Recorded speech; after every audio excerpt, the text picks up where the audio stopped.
the league started, basically, I was involved in the minor hockey at the time. In fact, in 1975, I was vice president of public relations for the minor hockey, and also involved with assisting convening one of the divisions.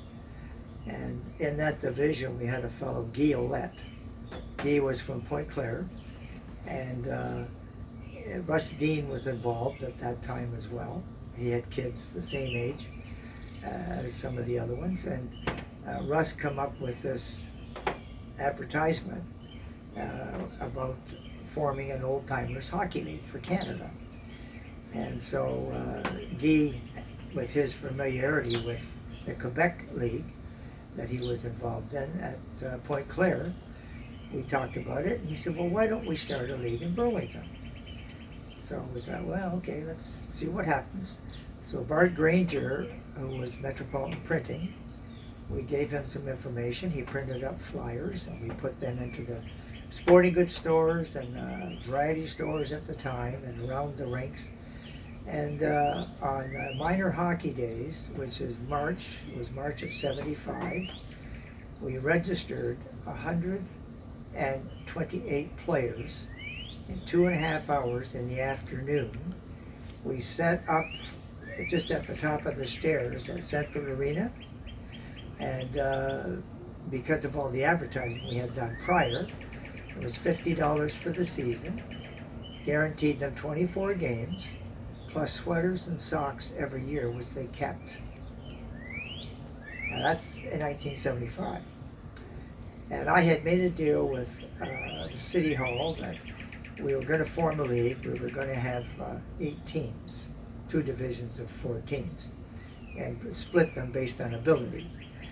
And so I went back to the city after we'd already got our players registered, and I said, now I need 4 hours of ice a week. And Art Muslin, who at the time, he said, I'm sorry, Gerry, but I don't have any ice for you. Guy Ouellette, Jim Verrill, and I scouted around to the Hamilton rinks and the Oakville rinks.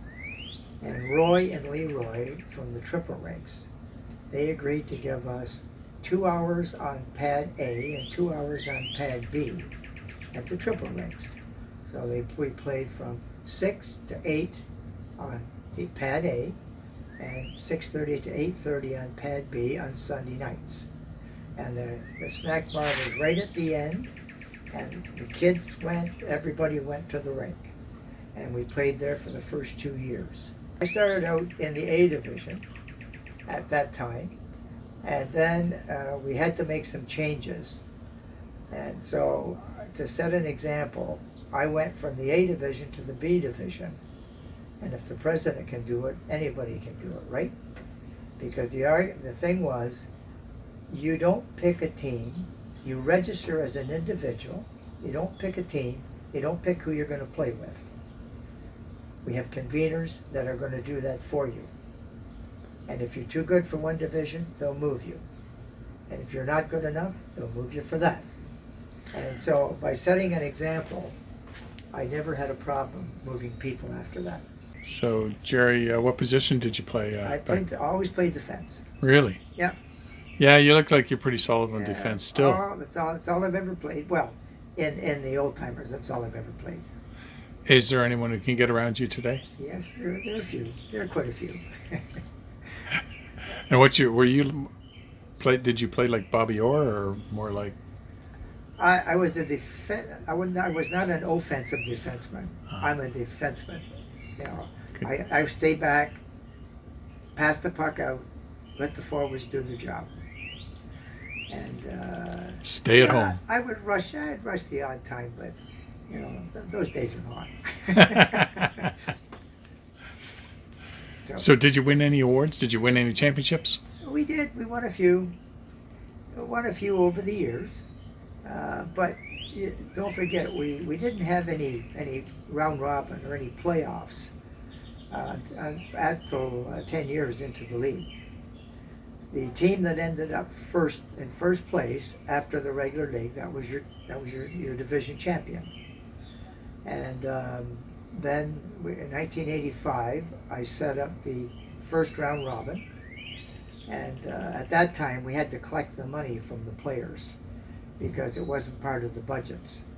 So I had to make arrangements to collect money along with the people who worked with me to pay for the ice.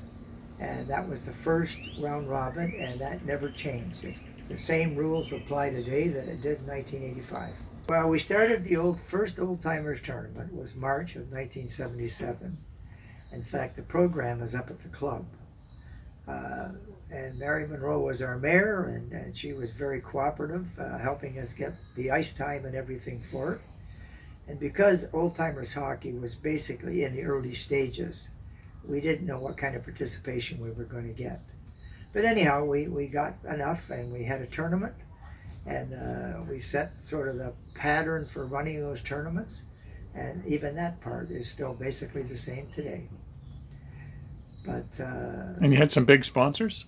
well, we didn't have any big sponsors. Because we had the auditorium, we did make a deal with Labatt's, and they helped out quite a bit at that time. That's good thinking. Were proceeds or some of the proceeds always given to a charity? We started out with the first tournament there. What we did is we had a collection box. We didn't charge to get in. We didn't charge admission, and people just made donations, and that money was donated to charity.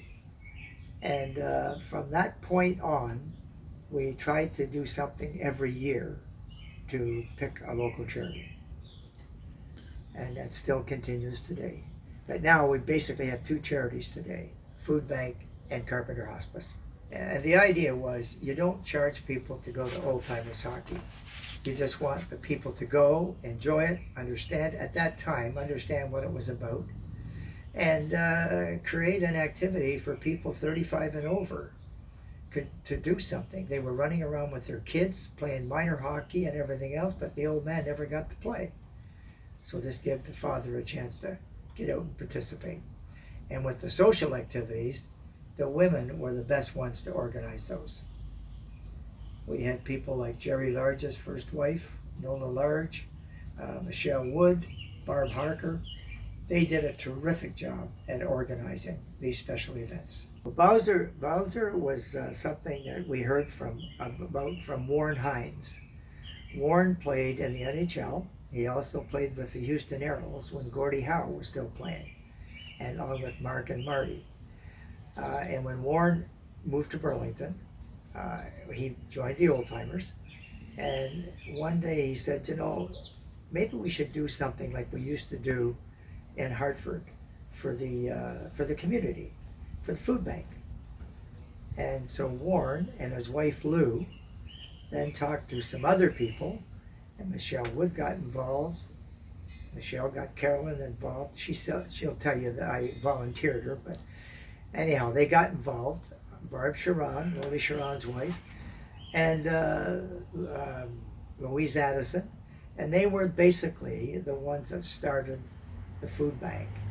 And up until this year, where they just finished doing it, Carolyn, Barb Sharon, Louise, and and Michelle Wood were still involved all those years. And Pat Broadbent, she got involved not the first year, but it was just after the first year, and she was still involved at the end as well. Who's the best coach you ever had? The best coach in the Oldtimers? I guess Jeff Goulding. Yeah, Jeff was one of our Oldtimers. He lives in Truro, Nova Scotia now. We still keep in touch every year. Every Christmas we keep in touch. And he never played hockey, but he kept the records and made sure that the guys were who was coming and who wasn't, and called the pool players if we needed pool players. And Jeff did a good job, and he had the personality for it as well. He mixed in with the people. We had a young fellow, Tim West, one year. Ralph West was the goalie in the silver division at that time, and his son Tim, he coached in a division at that time as well. I was in the green division at that time, and Tim became our coach for 2 years. I know you said that you weren't an offensive defenseman. Did you ever score a goal? Oh, I scored the odd one now and again. Did you ever score in your own goalie? Matter of fact, I did. I did. I went to clear the puck, and my goalie wasn't watching where it was supposed to be, and it went right past him. Did he ever let you live that down? No, because it doesn't bother me. That's just part of being a defenseman. That's right. So would you do it all again? Would I do it all again? I guess, well, I would probably do it all again, but I never anticipated in 1975 when Guy and Jim Verrill and I were talking about this to start with, along with Russ Dean. I never anticipated it would grow to 48 teams.